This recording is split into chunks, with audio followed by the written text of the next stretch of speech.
नमस्कार आप सभी को। स्वागत है आपका ट्राई टू एजुकेशन क्लासेस में। आज हम लोग ध्यान कैसे करें की सीरीज लेके चल रहे हैं।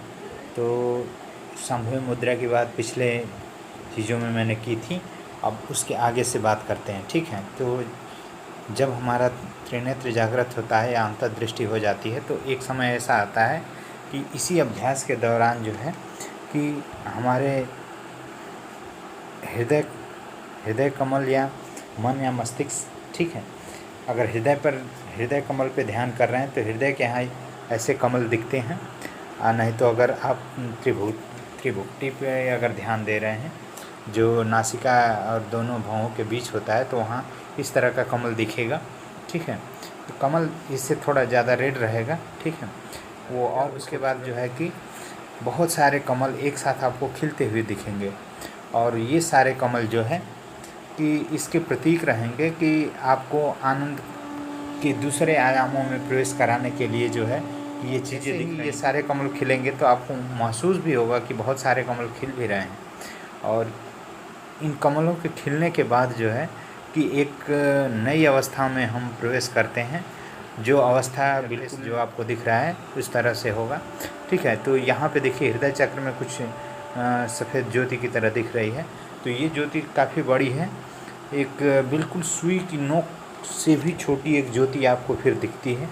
और ज्योति पर जैसे जैसे हम अपना ध्यान केंद्रित करते हैं तो ध्यान केंद्रित करते करते जब हमारा ध्यान उस पर एक फोकस्ड होता है तो वो ज्योति का प्रकाश बढ़ने लगता है। और जब से जैसे ज्योति का प्रकाश बढ़ता है तो एक स्थिति आती है कि आपको इनलाइटमेंट की तरह महसूस होने लगता है।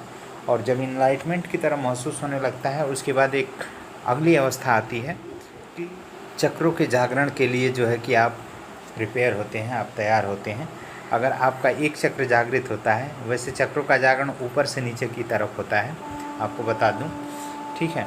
तो उसमें अगर एक चक्र जागृत होगा तो बाकी सारे चक्रों को धीरे धीरे करके जागृत कर देगा। और जब सारे चक्र आपके जागृत हो जाएंगे, और आपको ये बता दूं कि जैसे इन सातों चक्रों के अलावा एक चक्र आपके सिर के ऊपर 1 अंगुल ऊपर होता है, ठीक है। तो वो शरीर के बाहरी हिस्से का एक चक्र होता है। जैसे अगर कोई सोया है और उसके 1 अंगुल ऊपर अगर सर के ऊपर अगर हम हाथ हिलाते हैं तो वो जग जाएगा, क्योंकि इससे पता चलता है कि एक चक्र हमारे शरीर के बाहर 1 अंगुल पर भी विद्यमान है जो हमें महसूस कराता है, जिसको हम ज्ञान रंध्र के ऊपर का चक्र बोलते हैं। और यहीं पर जो है कि ये जैसे चक्र जागृत होते हैं तो मूलाधार चक्र, जैसे सबसे निचला चक्र मूलाधार है और सबसे ऊपर वाला जो चक्र होता है हमारे मस्तिष्क के ऊपर, जो जिसको हम तालु कहते हैं, वहाँ पे एक चक्र होता है, ठीक है। इन दोनों चक्रों को जो है कि एक जोड़ने वाली प्रकाशमय रेखा शुरू होती है, ठीक है।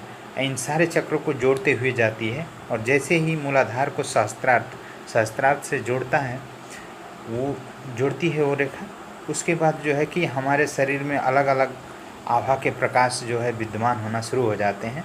हमको ये महसूस होता है, ठीक है। बाहर से ये चीज़ें बाहर के दिखने वाली नहीं है, हालांकि इसका प्रकाश बाहर भी दिखेगा, लेकिन जब ये उसके बाद नेक्स्ट टाइम में हमें कुछ इस तरह इंटरफेस जैसे आप देख रहे हैं इस तरह की अनुभूति होने लगती है ऊर्जाओं की पूरे शरीर में। और बाहरी वातावरण से लेकर के अलग अलग ऊर्जाओं की अनुभूति हम लोगों को होना शुरू होती है।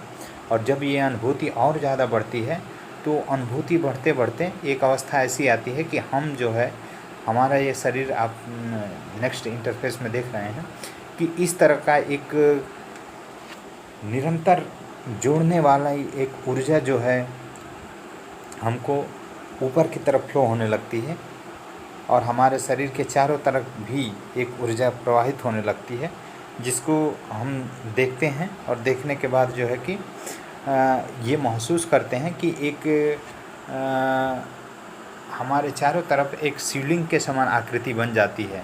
तो इस आध्यात्मिकता से शिवलिंग का कॉन्सेप्ट आया, ठीक है। तो ये आंतरिक शिवलिंग की बात है, ठीक है। इसी में हम लोग आगे चल के डिस्कस करेंगे कि इंगला पिंगला और सुषुम्ना का क्या कॉम्बिनेशन है। लेकिन आज इतना ही। धन्यवाद आप।